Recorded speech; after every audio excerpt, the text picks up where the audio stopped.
Pregrado de Universidad Mayor presenta Presidenciales 2013. La entrevista en BioBio.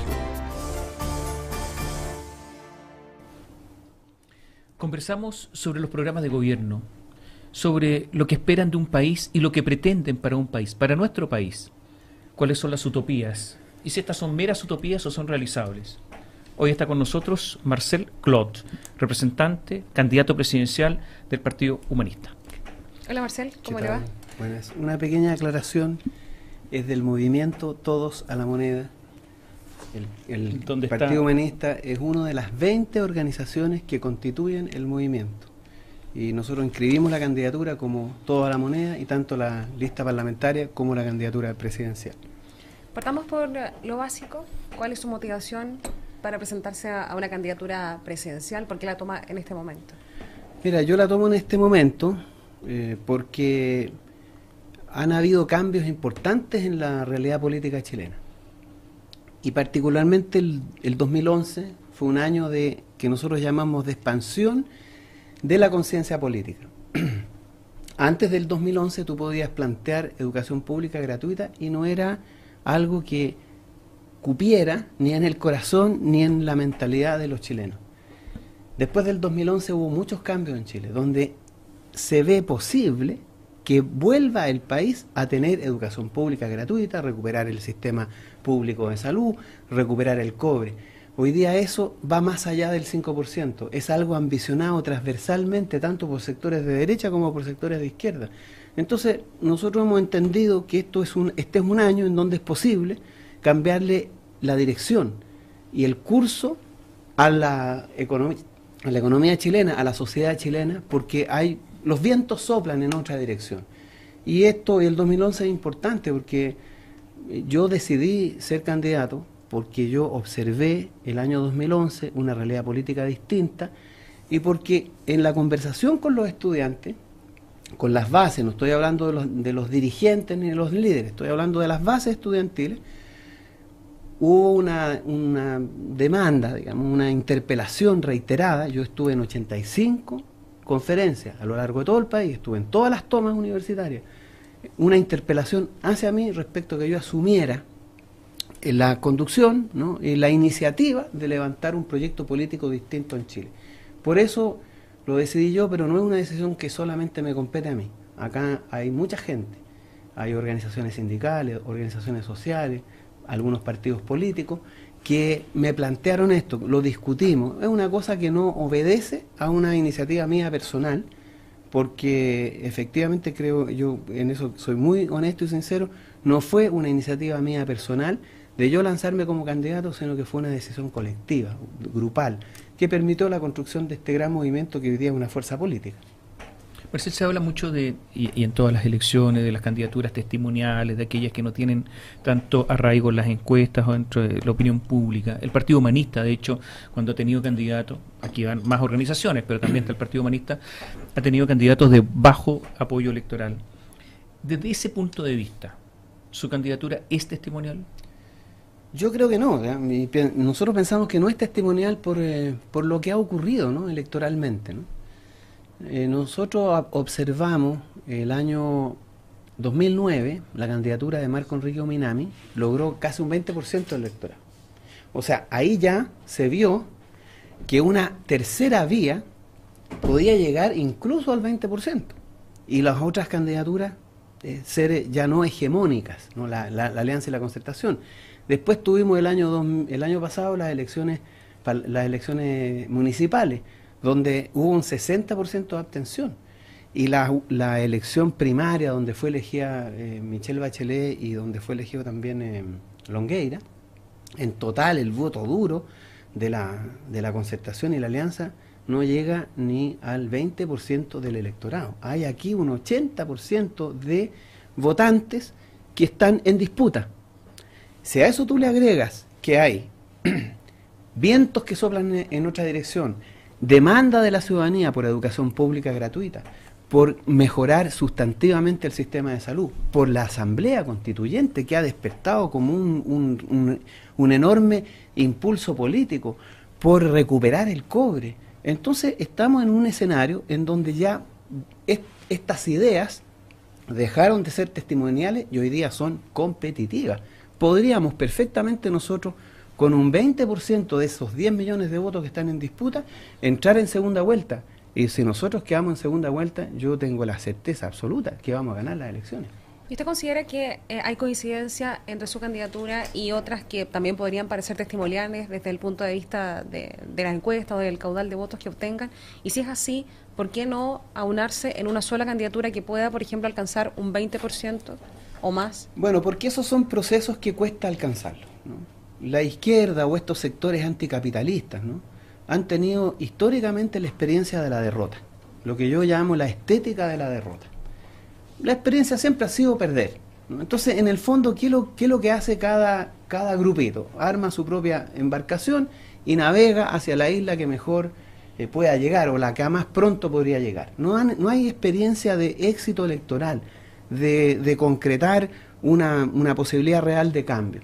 Yo creo que en la medida en que estas fuerzas se vayan fortaleciendo y vayamos constituyendo una fuerza electoral más allá de una fuerza política, van a ir produciéndose estas coincidencias. No es tan fácil. Por ejemplo, el Partido Ecologista lanzó su candidatura sin preguntarle a nadie. No hubo ningún debate, ninguna discusión.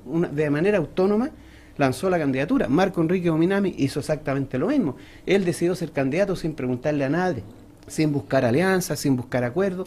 Y las únicas dos candidaturas que logramos tener un nivel de conversación fue con Roxana Miranda. Yo creo que aquí hay 4 candidaturas que son comunes, que podrían perfectamente ser una, que es la de Marco Enrique Ominami, la de Roxana Miranda, Alfredo Feil y la nuestra del Movimiento Toda la Moneda. Y yo creo que es tiempo para decir, hoy día, frente a los medios de comunicación, que existe todavía la posibilidad. Yo creo que esas candidaturas, yo le pido a Marco Enrique Ominami, a Roxana y a Alfredo Feil la posibilidad de conversar sobre ponerse de acuerdo en una sola candidatura en estas elecciones, porque si eso llega a ocurrir, nosotros entramos en segunda vuelta y ganamos las elecciones. Yo lo quiero pedir a ellos que piensen en eso, porque son candidaturas muy similares, tenemos proyectos muy comunes, pero lo que nos falta es la articulación y la fuerza política para poder derrotar hoy día al neoliberalismo y toda la herencia de la dictadura. Yo creo que ese desafío todavía está pendiente y yo espero tener alguna respuesta de parte de esas candidaturas en relación a esta idea. O sea, ¿usted está dispuesto a votar por Marco Enrique Ominami? En la medida en que haya una candidatura común, un esfuerzo. Pero ya no puede haber candidatura común, yo creo puede que haber sí. un acuerdo, pero van a estar todos en la papeleta. Por cierto, pero tiene que haber un acuerdo político. Por eso. Un acuerdo político. Pero un acuerdo político, ¿está dispuesto a votar por él? Si hay un acuerdo político en donde las bases de nuestros movimientos, las bases del Partido Progresista, del Partido Igualdad y del Partido Ecologista deciden que esa es la candidatura, es el acuerdo político, ¿no? De esos 3 candidatos, ¿con quién se siente más cercano? A ver, ¿Con quién sería más fácil llegar a este acuerdo? Con Alfredo Feil, porque es más dura la relación con Roxana. Me ha cuestionado. Bueno, ¿ha hablado peste de usted? Ha hablado peste. Aquí ¿no? mismo, Entonces, en este mismo estudio. No es tan fácil llegar a un acuerdo con alguien que te ha descalificado tanto, digamos, pero con Marco también yo creo que es más fácil porque, bueno, fuimos compañeros en el termómetro, hemos dado, por lo menos públicamente, hemos estado en el mismo lado, y él se ha aproximado mucho a los planteamientos que nosotros tenemos, porque él, no se olviden que en el año 2009 planteó una candidatura en donde planteaban, entre otras cosas, la privatización de Codelco, de una parte de Codelco. Hoy día está planteando renacionalizar Codelco, está acercándose a la idea de la sociedad de derecho, al terminar con la AFP. Entonces, yo creo que sería más fácil. Pero bueno, la política es la política. Y yo creo que si en un escenario en donde estas 4 candidaturas nos pusiéramos de acuerdo para definir un solo candidato, sería un golpe político a la cátedra y podríamos derrotar a la derecha como nunca en los últimos 40 años. Solo para dejarlo bien claro, ¿ese candidato sería usted? Yo lo que he dicho es que aquí hay que buscar un acuerdo político. Pero, no estoy diciendo que yo tenga que ser yo. ¿Pero le gustaría? O sea, obviamente que a nuestro movimiento preferiríamos que nuestro candidato sea el que esté ahí, digamos, pero estamos planteando honestamente la posibilidad de en un encuentro en un gran encuentro democrático, se decida una candidatura común. Sí, se lo pregunto porque Tomás también lo decía, Marco Enríquez Ominami es quien está marcando más en la encuesta. Algunas encuestas nos dan a nosotros por sobre... ¿Cuál? En la Ipsos, por ejemplo, en el norte, en el sur, nosotros estamos a 10 puntos y él está a 5 más o menos. Y en el sector joven, el sector en que va entre 18 y 30 años, nosotros estamos en 17 y él está en 10, en 11. O sea, está bastante peleada la cosa, nosotros creemos que ya estamos, por lo menos, en el mismo nivel de votaciones, ¿no? Usted dice que con esto se derrota a la derecha, o se podría derrotar a la derecha. Sí. ¿Usted considera que Michelle Bachelet, de resultar vencedora, no derrota a la derecha? No, porque ella es la derecha. Como O sea, ella es socialista. Bueno, ella pero tuvo exiliada en Alemania Oriental. Su madre le decían la Roja al interior de la Fuerza Aérea. O sea, tiene una tradición de izquierda, ¿no? Su sí, padre era de izquierda. Sí, las El tradiciones. general Bachelet. El problema de las tradiciones es que a veces se quedan vacías de contenido, ¿no? Y lo que nosotros hemos observado, bueno, tú mismo has denunciado lo que pasó con Campeche, ¿no? Michelle Bachelet cambia el uso de un suelo para darle cabida a un proyecto antiecológico durante su gobierno. 43 centrales termoeléctricas, relaciones privilegiadas con Pascualama, con el grupo Edwards, con el grupo Angelini, el grupo Luxic tiene 2 o 3 personas en su comando. Además, la misma banca dijo que iba a repetirse el planto con ella. Las políticas que se aplicaron durante la concertación profundizaron las desigualdades, profundizaron la depredación del medio ambiente, hubo aplicación de la ley antiterrorista en contra del pueblo mapuche. Esas no son precisamente medidas que aplique un conglomerado supuestamente de izquierda, sino que de derecha. Ellos en la práctica tienen una praxis de derecha, y esa praxis de derecha entonces nos confirma que no van a hacer ningún cambio sustantivo ni fundamental, y que lo que van a hacer es consolidar lo que hemos venido experimentando en los 40 años que nos han gobernado, digamos, que es políticas de derecha, ¿no? Usted habla así de la candidata de la Concertación, o de la nueva mayoría, como se llama ahora, pero usted en algún momento formó parte de la Concertación. ¿Cuándo dejó de sentirse parte de la Concertación y cuándo se desilusionó o dejó de sentir el espíritu? Bueno, mira, yo durante prácticamente todo el gobierno de la dictadura militar, fui un activista crítico de eso, y trabajé en muchos ámbitos políticos contra ello. Y obviamente me sentía interpretado por lo que ese entonces era el Partido Socialista, y yo milité en la agrupación de economistas socialistas. Yo me fui a estudiar a Europa, ahí revisé, bueno, la experiencia del conocimiento hace que muchas cosas cambien en uno, digamos, y sobre todo porque fortalecí algunos conocimientos que me faltaban, como por ejemplo todo lo que es el estudio de la economía marxista. Fui la primera vez que estudié economía marxista, fue una universidad católica, jesuita, en Europa. Y eso, bueno, te cambia un poco la perspectiva. Logré fortalecer mucho mi crítica al modelo capitalista neoliberal. Y cuando llegué acá, obviamente estaba muy entusiasmado con la Concertación, porque era un proyecto interesante, ¿no? No nos olvidemos que lo mismo que estamos nosotros planteando hoy día, terminar con la AFP, cambiar la Constitución, fortalecer el sistema público, eran las mismas propuestas que tenía la Concertación hace 25 años atrás. Bueno, pero yo entré a trabajar al Banco Central, estuve ahí, en el mismo lugar donde debían haberse aplicado políticas distintas.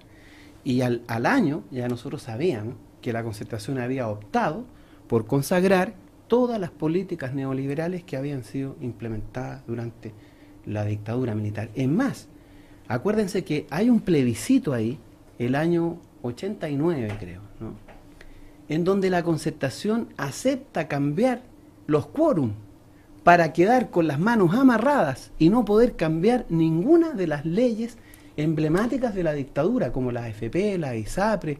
Entonces, eso yo lo vi, y lo vi desde dentro, y vi cómo en el Banco Central las políticas que yo mismo había observado se estaban implementando durante la dictadura militar, ellos las consagraron y las profundizaron.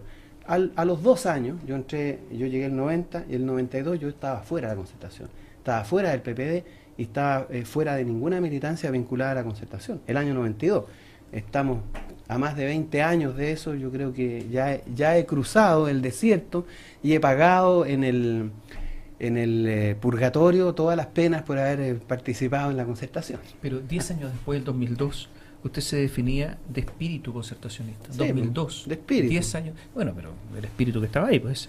Es que no es el espíritu de las políticas, del espíritu originario, porque yo lo dije eso en que fue una época en donde con la Fundación Terram nosotros hicimos una gran propuesta para modificar las políticas económicas y tuvimos muchas reuniones con más de 15 parlamentarios de la concertación y de hecho dimos conferencias de prensa en donde ellos intentaron instalar de nuevo el espíritu originario de la concertación. ¿Cómo termina eso? Termina con la ley de pesca, cuando nosotros denunciamos la corrupción del senador Saldívar y donde todos esos parlamentarios se retractaron inmediatamente del documento firmado y se acabó el espíritu originario de la concertación. Y ahí terminó ese pequeño intento por refundar un proyecto político que pretendiera cambiar la herencia de las políticas económicas que la concertación había instalado. A ver, ¿qué pretendería usted para el país? Si tuviera que ordenar el país, tuviera los poderes suficientes, ¿habría 3 áreas de la economía? ¿Cómo serían las empresas? ¿Qué pasaría con la minería? ¿Qué haría? Bueno, en materia política, lo primero que nosotros queremos hacer es cambiar la Constitución, ¿no? Esa cuestión es fundamental, ¿no? Y nosotros esperamos que en el debate de esa asamblea constituyente, que debería representar a todos los chilenos, nosotros esperamos que los pescadores artesanales designen democráticamente delegados, los estudiantes, los académicos, todo ese sector de chilenos que no tiene militancia en alguna organización también tenga posibilidad de participar en el Suena un poco a corporativismo el asunto, ¿eh? No, bueno, no sé si corporativismo, pero eso es lo que plantea el corporativismo. Una representación desde los distintos estamentos de la sociedad. Eso es lo que representa, eso es lo que propugna el corporativismo. Bueno, pero en realidad aquí lo que importa es que la democracia sea eficaz y que podamos en estricto rigor, todos los chilenos, desde los distintos ámbitos de la vida social y que nos interesa, que tengan algo que decir, nosotros esperamos que el 70% de los delegados a esta constitución, a esta asamblea constituyente, vengan genuinamente de regiones. Porque nosotros podemos hacer de nuevo el sistema de representación y ¿qué va a ocurrir? Van a estar siempre santiaguinos que van a terminar decidiendo una constitución. Nosotros entendemos que una norma de esta asamblea constituyente es que el 70% sean delegados genuinamente designados designados democráticamente, por si acaso, desde las regiones, lo mismo que la mitad deben ser mujeres. Esas son ciertas reglas que nosotros entendemos que deben cumplirse para que la nueva constitución sea genuinamente el resultado de las aspiraciones y ambiciones de lo que la sociedad chilena quiere. Y eso nosotros creemos que es posible. Hay una discusión de los expertos en la constitución, pero ninguna constitución puede negar el ejercicio de la soberanía popular y el ejercicio del poder constituyente. Por lo tanto, nosotros creemos que la constitución actual, aunque sea moribunda, aunque sea formada en dictadura, no puede negarse a que haya el ejercicio de la soberanía popular y el poder constituyente, porque si no, sería un bando militar. Por lo tanto, nosotros creemos que nos avala la democracia y el ejercicio del poder político para tener una nueva constitución. A partir de ahí uno tiene que imaginarse el país que nosotros queremos. Nosotros no queremos monopolios. Pero hago una pregunta antes de eso, sí. En cuanto al régimen político, ¿Estado unitario o federal? Estado federal, no unitario. Estado, gobierno, un sistema de gobierno presidencialista, semipresidencialista, parlamentario. Nosotros pensamos que el sistema parlamentario es más cercano a la democracia participativa, que nosotros esperamos que el sistema presidencial, donde el poder se concentra en una sola persona. Sistema electoral, ¿cuál prefiere? Proporcional, cifras repartidoras. ¿Con cifras repartidoras? ¿Cómo existía antes en Chile? Como existía antes en Chile. Que es bastante más... ¿Qué cambiaría las garantías? Estoy hablando de los términos gruesos de la Constitución. ¿Qué cambiaría las garantías constitucionales? ¿Las garantías constitucionales de quién? Bueno, todas las constituciones, todas establecen ciertas garantías individuales, que son muy importantes. No, ¿Qué cambiaría las garantías constitucionales? Nosotros esperamos que la nueva constitución sancione íntegramente el respeto a los derechos fundamentales de las personas, ¿no? O sea, la Declaración Universal de los Derechos Humanos debería ser parte del cuerpo constitucional del país. Nosotros queremos que el Estado, por ejemplo, que se defina en la Constitución, sea un Estado garante de derechos y no un Estado subsidiario que finalmente ha sido garante de negocios. Para nosotros, en esta nueva Constitución, debe estar garantizado el derecho a la educación pública, gratuita y universal. Debe estar garantizado el derecho a la salud pública. Debe estar garantizada la autonomía, la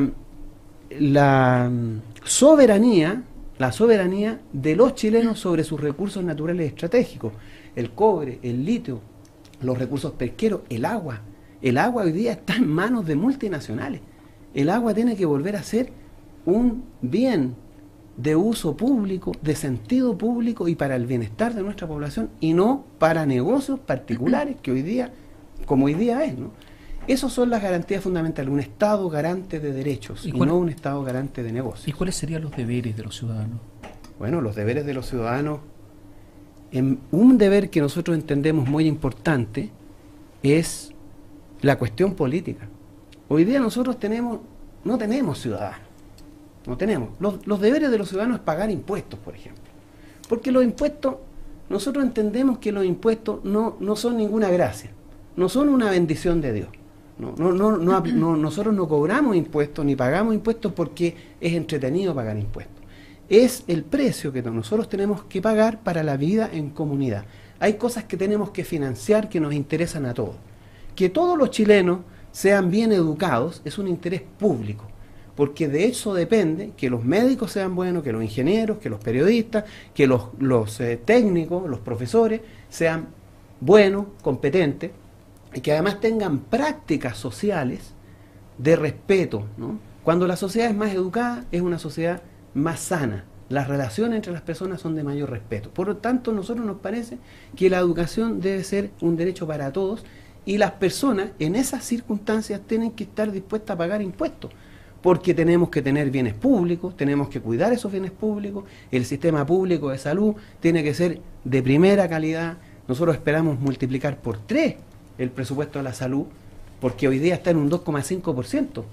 El Producto Interno Bruto debe llegar al 10%, incluyendo el aporte de las personas y del Estado, y el aporte del Estado debe ser el 7,5%, y las personas con el aporte que hacen del 7% de descuento de su salario deben contribuir, y con eso solamente deben tener garantizado el derecho a la salud. Pero para eso hay que pagar impuestos. Pero hay otra obligación de los ciudadanos, la cuestión política.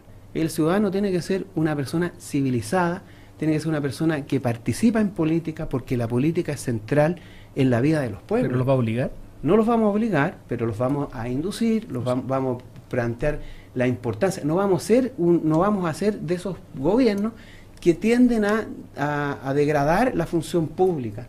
Nosotros esperamos que la gente entienda que no solamente hace política siendo senador o diputado, sino que siendo dirigente sindical, dirigente estudiantil, participando en esas organizaciones, siendo una persona consciente de que lo público es de incumbencia de todos, y de que si nosotros participamos en lo público o no participamos, estamos tomando decisiones, y eso es importante, la responsabilidad con la comunidad, la responsabilidad con la educación, con los bienes públicos. Nosotros esperamos a construir una sociedad donde las personas sean responsables, no solo en lo privado, sino que también en lo público, paguen impuestos, sean buenos profesionales, buenos académicos, buenos estudiantes, y eso requiere que el Estado tenga un compromiso por el interés público, que hoy día no lo tiene, porque hoy día lo que hace el Estado es que garantizar negocios privados. ¿No volvería con el voto obligatorio? Yo no sé, habría que pensarlo, no lo he pensado, pero en una sociedad donde la política es una cuestión central y se entiende una responsabilidad, no es necesario. Yo creo que el voto voluntario sigue siendo, por lo menos hasta aquí, hasta donde yo pienso, digamos, una condición que no cambiaría por ahora. Estamos conversando con Marcel Clot, candidato del Movimiento Todos a la Moneda. Hacemos un pequeño alto, volvemos de inmediato.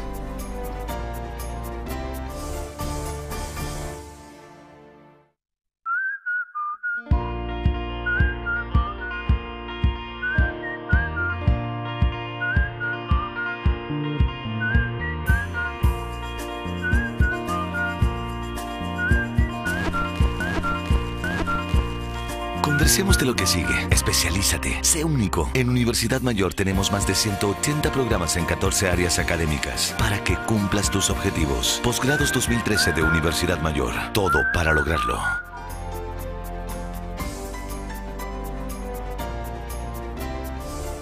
Seguimos en esta conversación que hemos ya establecido con el candidato del movimiento Todos a la Moneda, Marcel Clod. Marcel, en el debate presidencial de la Asociación Nacional de la Prensa, usted sorprendió con una propuesta que dejó a muchos bastante entusiasmados, a algunos que no entendieron mucho de qué se trataba, que tiene que ver con la condonación de las deudas. Sí. Algunos dijeron todos los chilenos, otros dijeron no, en algunos ámbitos no más, lo que tiene que ver con el ámbito social. ¿Nos puede explicar de qué se trata? Mira, yo si hay algo que yo he estudiado como economista es el tema de la deuda. Partí trabajando precisamente en el caso de la deuda subordinada. Y cuando volví de Chile, el primer trabajo que yo hice en el Banco Central fue la deuda subordinada. Hice un gran trabajo, recuerdo que con Sergio Vital, me acuerdo en ese entonces, lo tomó, y a partir de ahí, de ese trabajo, se discute, porque yo hice ese estudio, porque me di cuenta de que los bancos no estaban pagando la deuda subordinada, no la estaban pagando. Entonces hicimos ese trabajo, demostramos el problema, y bueno, yo esperaba que me consideraran en la comisión que iba a resolver el problema, pero me dejaron afuera. Después entendí por qué, porque lo que hizo la concertación fue de nuevo volver a capitalizar los bancos y meterles más plata para resolver el problema de la deuda. O sea, aquí con los bancos en Chile han tenido una libertad y una solidaridad que realmente limita con la sinvergüenzura, ¿no? Le costó al país 40% del Producto Interno Bruto. Yo ayer, hace unos días atrás, conocí un estudio de la Universidad de Chile sobre el problema de la deuda universitaria. Va a salir, se va a dar a conocer públicamente pronto. En ese estudio, que sale publicado en el diario El Pulso, se dice que en algunos años más, 2016, el problema de la deuda estudiantil va a ser una burbuja financiera, va a reventar. Y eso es más o menos así, porque los estudiantes no están pagando, tienen deudas gigantescas. Hoy día ya está en 3.800 millones de dólares. La mitad de los estudiantes no están pagando. Los condena hasta los 50 años a ser personas que no pueden comprar casa, que no pueden obtener un crédito ni nada. Es un problema grave, gravísimo. No solo el de los estudiantes, la familia chilena. La familia chilena, el 70% de las familias está endeudada. Y en promedio le debe al banco el 75% de sus ingresos anuales. Es un problema grave. La pequeña y mediana empresa está igual, ¿no? Entonces, ¿qué es lo que nosotros decimos? El problema del endeudamiento no es de los que se endeudan. ¿Por qué? Porque los salarios son bajos, porque hay que pagar por la educación, porque hay que pagar por la salud si tienes una enfermedad grave, porque los bancos prestan plata sin fijarse si tú eres un buen pagador o no, o si tienes las condiciones de pagar. Entonces, todo está orientado a que el endeudamiento sea la forma de conducta normal de la sociedad y de las personas y de las familias. Es un problema gravísimo, es una burbuja financiera que va a explotar. Entonces hay que asumir esto como un problema grave. Y como es una cuestión que incumbe a toda la sociedad y es responsabilidad de toda la sociedad, pues el Estado tiene que asumir esta responsabilidad. ¿Cómo lo hizo con los bancos? A 5 bancos le perdonó las deudas y los bancos lograron recapitalizarse con platas de los chilenos que le costaron al país 40% del Producto Interno Bruto en una etapa en donde había 25% de cesantía, donde el crecimiento era negativo y donde la situación social era gravísima. Hoy día estamos creciendo, no tenemos problemas de cesantía como las que tuvimos en esa época, y lo que nos costaría resolver este problema es el 10% del Producto Interno Bruto. O sea, resolverle el problema al 80% de los chilenos le costaría al país el 10% del Producto Interno Bruto. Dinamizarías la economía, porque esta gente, ¿qué es lo que hace con su plata? La gasta en el mercado interno. ¿Y quién le vende al mercado interno? Las pequeñas y medianas empresas. Hoy día la gente lo que hace es pagar la gran parte de sus ingresos a los bancos, y los bancos los ponen. ¿Tú sabes a quién le prestan plata a los bancos fundamentalmente? Es una cosa sorprendente. El 83% del crédito de la banca se va al 1,3% de las empresas, que son las mega y grandes empresas. Por lo tanto, resolverle el problema de la deuda a las familias es prácticamente algo que a la banca no le significaría ningún problema. Esto podría producir dos problemas. Uno, inflación. No. ¿Por qué va a producir inflación? Bueno, si la gente dispone de más recursos para gastar, se puede producir inflación. Lo que pasa es que la inflación va a producirse en la medida en que la demanda no tenga oferta. Bueno, pero el problema que hoy día nosotros tenemos en la pequeña y mediana empresa es precisamente que la oferta no tiene salida, que los tipos no pueden vender, que no tienen mercado suficiente. Hay capacidad instalada en la economía chilena y además el Banco Central puede regular el problema de la deuda, el problema de la expansión monetaria. El Banco Central puede regular la ¿Y qué pasa la desde el expansión punto de vista monetaria. ético aquellos que tienen deuda, que tienen un sistema de vida de la deuda, que efectivamente tiene mucha deuda y que viven pero que se compraron autos, etcétera, versus los otros que no tienen deuda o que la tienen muy pequeña, pero resulta que se ajustaron el cinturón y que vivieron precariedades enormes? Lo que pasa es que nosotros estamos hablando de las personas que están en situaciones límites. No estamos hablando de los que tienen deuda altísima y que lograron hacerse esas deudas para una vida regalada. Estamos hablando del 70% de las familias que están endeudadas y que tienen una situación absolutamente precaria. ¿Sabes lo que pasa? Que ese mismo argumento uno lo puede aplicar cuando los bancos se endeudaron. O sea, ¿cuál es el sentido ético de responder, de pagarle a naturalmente 5 que es el bancos? mismo argumento. Bueno, No, pero naturalmente la es el mismo diferencia es esta, que masivamente la gente que hoy día se está endeudando es gente que no le alcanza para vivir, que tiene que pagar educación, que tiene que endeudarse por la salud. Probablemente muchos de ellos van a pagar, como se dice, justos por pecadores, pero acá hay un problema grave de la economía chilena, del país y de la sociedad. Mira, en Chile hay problemas graves de carácter psicológico, depresiones, angustia, violencia intrafamiliar, maltrato de los niños. Todo esto tiene que ver con la angustia, las depresiones, las ansiedades que produce vivir endeudado. Es un problema grave de salud pública. Entonces, claro, hay algunos problemas de eso y uno nunca los va a poder evitar. Pero, bueno, uno tiene que saber elegir desde el Estado. ¿Qué hago? ¿No le salvo la vida a algún par de personas que se endeudaron irresponsablemente por resolverle la vida al 60%, 70% de las familias que están realmente en condiciones graves? Yo creo de verdad que Chile necesita una segunda oportunidad. Porque nosotros entendemos lo siguiente: vamos a hacer esto. Otros me han dicho, bueno, pero la gente se va a volver a endeudar. Momento. Nosotros también esperamos aumentar los sueldos, porque nosotros vamos a fortalecer el poder de negociación de los trabajadores. Va a haber sindicalización obligatoria, los trabajadores van a poder negociar colectivamente, se va a terminar esto de que no pueden declararse en huelga. Los salarios van a subir los salarios, la educación va a ser pagada por el Estado y la salud también va a ser un bien público. Por lo tanto, ya le generas un aumento de ingresos importante a las personas, a las familias. Entonces las necesidades de endeudamiento disminuyen. El problema es que cuando tú tienes un país donde la mitad de los trabajadores gana 250.000 pesos y tienes que pagar 150, 200.000 pesos por la educación, es que no hay por dónde. ¿Cómo se aumenta la productividad? La productividad en Chile es de 1/3 de los países de la OCDE. Bueno, nosotros entendemos que acá... O sea, esa es una cifra desastrosa, digamos. Sí, pues lo que ha faltado acá es que el Estado asuma el rol de ser también un agente económico y no subsidiario. Nosotros vamos a recuperar el cobre. ¿Qué vamos a hacer con el cobre? Vamos a invertir en energía no convencional, ¿no? En energía solar, en energía eólica. Vamos a tratar de que la minería del cobre en manos del Estado de Chile no utilice el agua de las poblaciones y desalinice la que pueda sacar del mar.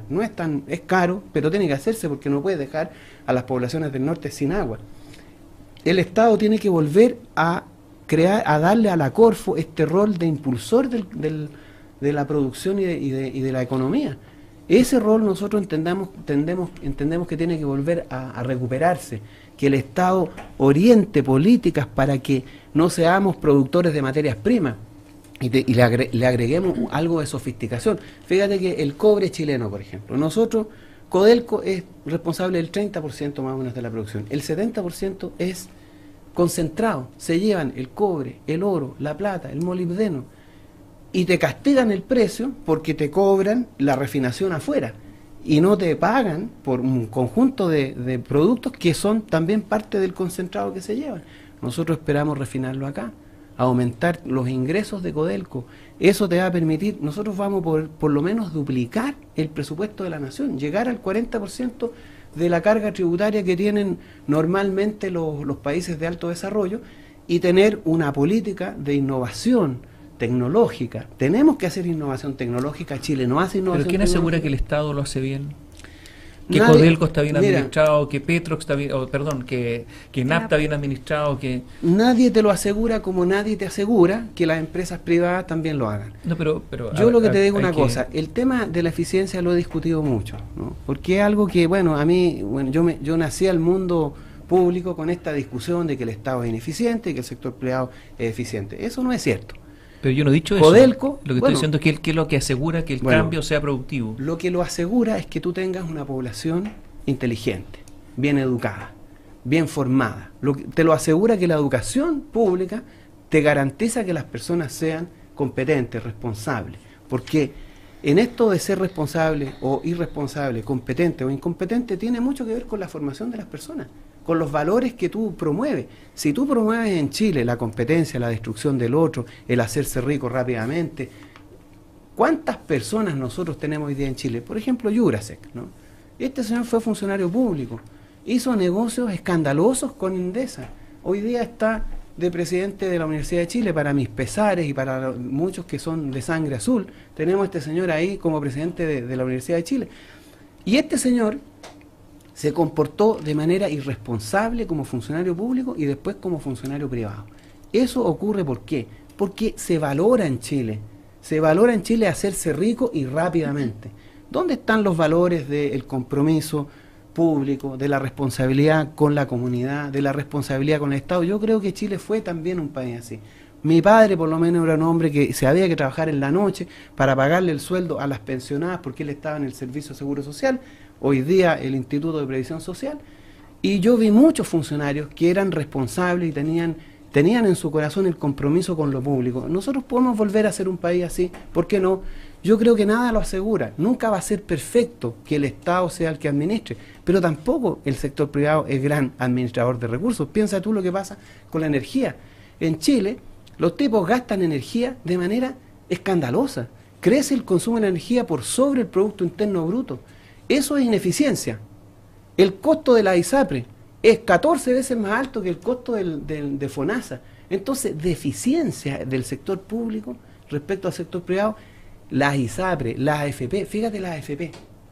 Mi abuela, una italiana que no tenía ni octavo básico, ahorraba sus platitas en la libreta del Banco del Estado. ¿Cuánto rentabilidad le daba eso? 4%. ¿Tú sabes cuál es la rentabilidad histórica, neta, de costo, pérdidas de la AFP? 2%. Y son expertos en marketing, expertos en business administration, tienen doctorado, máster y todo lo que tú quieras. Hablan en inglés, en francés y en alemán. Y resulta que te dan el 2% de rentabilidad. El 2008 perdieron el 40% de los fondos. ¿Eso son los eficientes hombres del sector privado? A mí con el cuento de la eficiencia de los privados, francamente yo no se las creo. Tampoco voy a decir que el Estado siempre es el mejor administrador, pero si tenemos gente inteligente, si además existe fiscalización, nosotros estamos pensando en que exista esto del referéndum revocatorio. ¿Qué es lo que es el referéndum revocatorio? Que si resulta que un grupo de ciudadanos considera que tal autoridad es incompetente, no cumple sus deberes, se puede pedir un plebiscito para sacarlo del cargo. Con eso, fíjate tú, no tendrías posibilidades de que te hagan un golpe de Estado, porque si te parece que es malo el presidente, se puede organizar la oposición y sacarlo por la vía democrática sin hacer golpes de Estado. Eso incluso tiene beneficios. Entonces, muchas cosas se pueden implementar, sobre todo si tenemos prensa libre. Ustedes saben lo difícil que es desde los medios de comunicación denunciar la corrupción, cómo tapan los negocios oscuros que tienen. Si nosotros tenemos una prensa libre, que nosotros esperamos comprometernos con eso, crear medios de comunicación estatales, apoyar la educación pública, la televisión pública, la televisión cultural y educativa, apoyar a los medios regionales, a las radios y televisoras comunitarias. Nosotros esperamos que 1/3 de la oferta de medios sea comunitaria, 1/3 comercial y 1/3 estatal. ¿Una ley de medios? Una ley de medios, por supuesto, que garantice que garantice la independencia de los medios de comunicación. Para nosotros eso es fundamental, y ustedes saben lo importante que es en una democracia la libertad de expresión para evitar precisamente la corrupción, el nepotismo, las oscuras maniobras de los funcionarios públicos, porque el Estado es poder, y cuando hay algunas personas de izquierda o de derecha que pueden ser inescrupulosas, y para eso la prensa tiene que jugar un rol importante. Quiero ir al tema de la eficiencia o ineficiencia de las personas. Su movimiento es Todos a la Moneda. Y todas. Y todas. Los buenos, los malos, los más o menos, etcétera. Usted también compromete un recambio generacional y nuevas personas, y también cualquiera de nosotros que podría participar activamente de su gobierno. Me gustaría que nos contara con qué personas está trabajando. Usted ha dicho que hay personas del Partido Comunista, por ejemplo, que lo están apoyando, que se lo han dicho, que se lo han reconocido, a pesar de que la directiva del Partido Comunista está en el Pacto Nueva Mayoría apoyando a Michelle Bachelet. ¿De qué personas estamos hablando en Todos a la Moneda? Mira, nosotros a lo largo del país hemos logrado formar solamente en Santiago 500 profesionales. Tuvimos un encuentro de profesionales trabajando en el programa. En Concepción hay 100, en Valparaíso hay 50 más, solamente en Vicuña hay 15, sumando toda la cantidad de profesionales que están trabajando en el movimiento y que han llegado por iniciativa propia, ¿no? Porque este movimiento ha despertado algo que a nosotros nos ha sorprendido de manera gigantesca, o sea, el voluntariado. Nosotros hemos estimado que tenemos... Mira, porque yo soy economista, entonces tengo ciertas deformaciones profesionales. Yo quise calcular cuánto es el aporte real del trabajo voluntario que tenemos en términos monetarios. Y hicimos ahí un pequeño cálculo que puede tener muchos errores de estimación, pero es simple, digamos. Horas hombre trabajadas por 15, 20, 40 personas que están en cada comando. Nosotros llegamos a una cifra de 1.500 millones de pesos en trabajo voluntario. Si se lo hubiéramos pedido al Banco del Estado, no habría llegado, porque nos prestaron apenas hasta ahora 110 millones de pesos. Hay otros que le pasaron 2.500 ante la sola firma, y nosotros hemos tenido que entregar garantías y un montón de compromisos. ¿Pero de cuántas personas estamos hablando? ¿Cuál es el perfil? Estamos hablando de más de 1.000 profesionales, 250 dirigentes sindicales. Hay personas como Tomás Hirsch, como Malucha Pinto, personas que son algunas. Hay otros que son totalmente desconocidos, que tienen un trabajo, que tienen doctorados, que tienen estudios fuera del país y que pueden perfectamente asumir tareas de responsabilidad pública, ¿no? Pero el movimiento es hoy día un grupo de personas sólido, consistente, que tiene dirigentes estudiantiles. Nosotros esperamos no solamente dirigir el país con técnicos, ¿no? Nosotros queremos reivindicar el sentido razón de la política.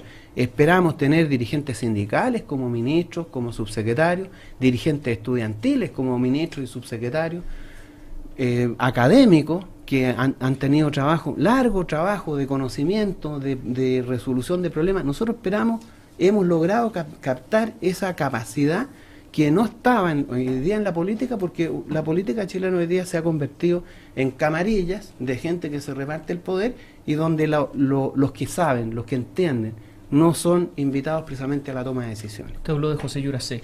¿Qué haría con él? Si es posible procesarlo por el daño al interés público, lo haría. ¿Meterlo preso?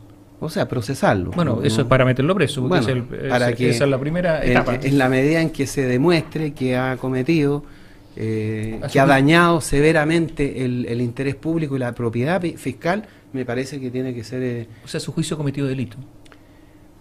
Yo creo que sí, yo creo.